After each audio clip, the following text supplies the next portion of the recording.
Et qui a fait ça? C'est un militaire. Voilà. Je me suis soudainement, avec les bousculades, retrouvé face à lui. Et voilà. C'est lui qui vous a administré toutes ces blessures? J'ai eu peur et j'ai crié fort et il m'a tiré dessus. Donc voilà, instinctivement, j'ai voulu me lancer comme ça.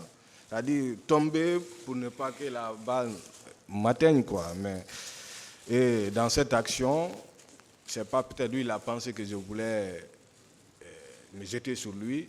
Donc il m'a donné un coup avec de son comme fusil? ça, voilà, en m'insultant. Voilà. C'était avec son fusil? Oui. Avec le fusil qu'il détenait. D'accord. Toutes nos compassions. Merci beaucoup. Merci, Monsieur le Président.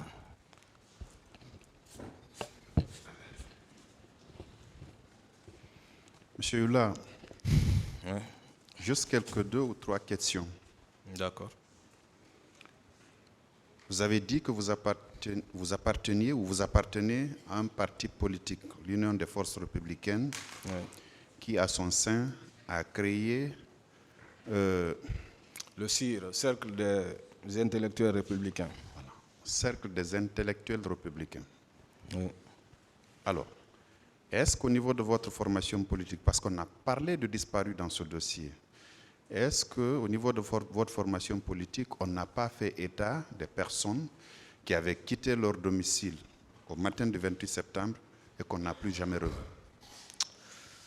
Ah, ben, je ne suis pas informé. Le problème, moi, l'événement là m'avait tellement traumatisé que j'ai pris beaucoup de recul avec le parti et même, et surtout après, quand on a eu, après notre double échec, c'est-à-dire quand le président a échoué, on a soutenu IFDZ a échoué.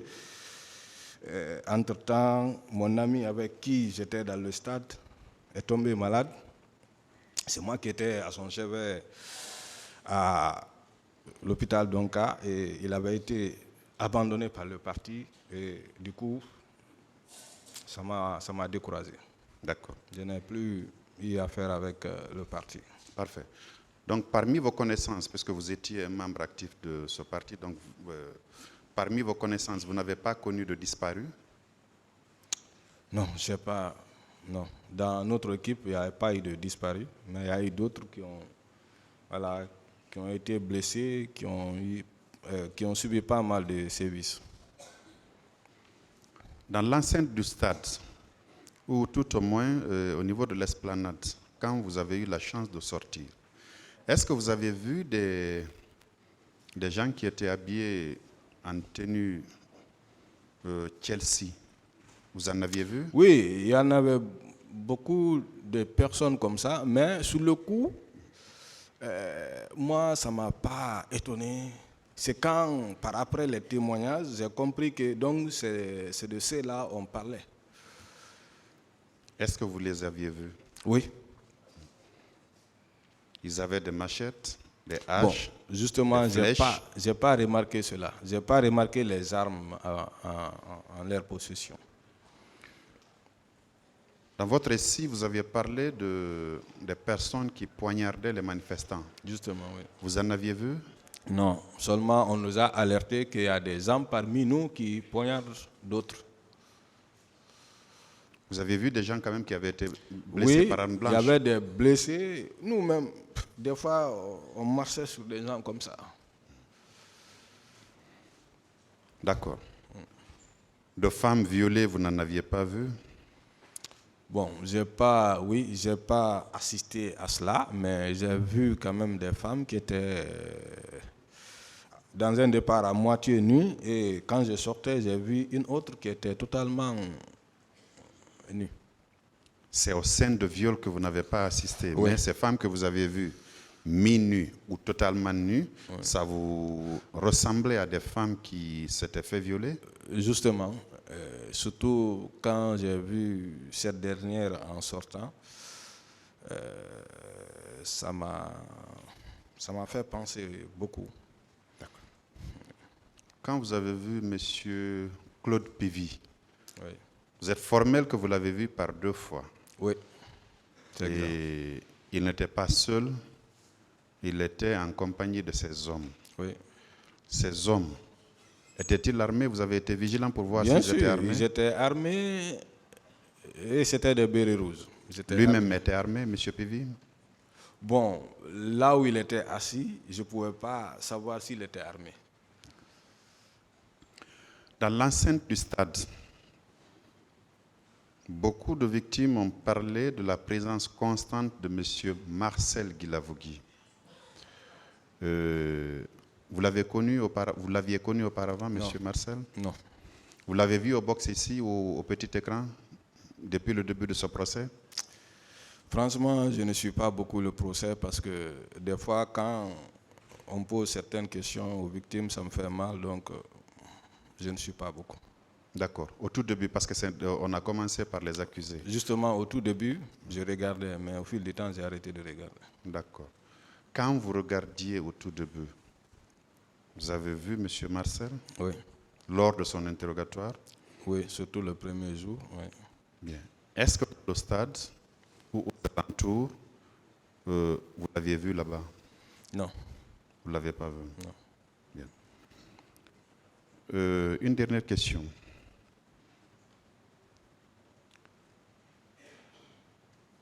Selon vous, parce que vous étiez membre actif de l'Union des forces républicaines, Oui. qu'est-ce qui a occasionné les massacres du 28 septembre? Ben là, je ne saurais répondre à cette question. Je pense que les accusés sont mieux placés pour répondre à ça. Franchement, je n'arrive pas à comprendre pourquoi cela. La question est venue parce que vous avez dit que vous êtes membre actif d'un parti politique.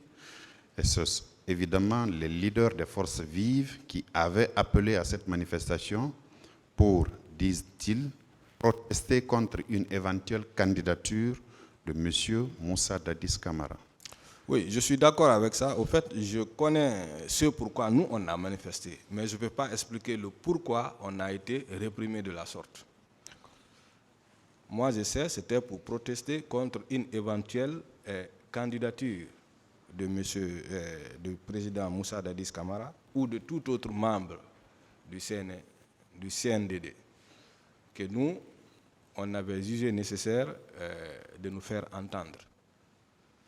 Donc vous n'avez pas fait la liaison pour savoir pourquoi il y a eu la répression? Au fait, la répression a été d'une telle violence que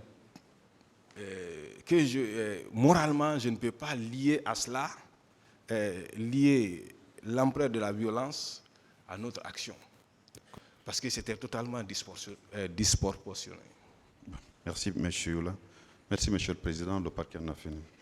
La défense.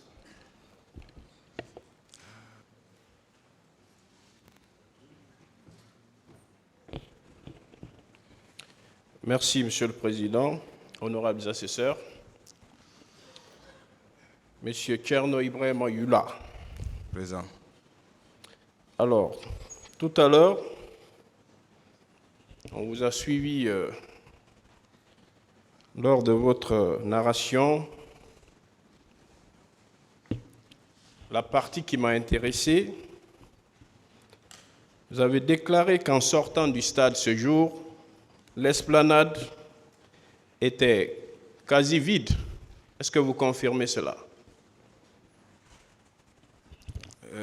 C'est-à-dire, quand je me suis sauvé de nos oppresseurs ou bien de nos agresseurs. Vous avez tenu, si vous voulez, vous avez fait cette déclaration qu'en sortant, l'esplanade était quasi déserte. Vous l'avez dit, n'est-ce pas? Bien sûr. Alors, mais où se trouve ma confusion? C'est lorsque tout à l'heure, en répondant à une des questions d'un des représentants du ministère public, vous avez dit que vous êtes sorti, pas du côté esplanade, mais par un portail qui serait situé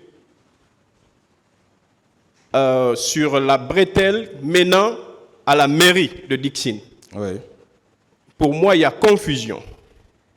Celui qui est sorti de ce côté ne peut pas voir ce qui se trouvait sur l'esplanade du stade. Ça, c'est la première anomalie que je relève.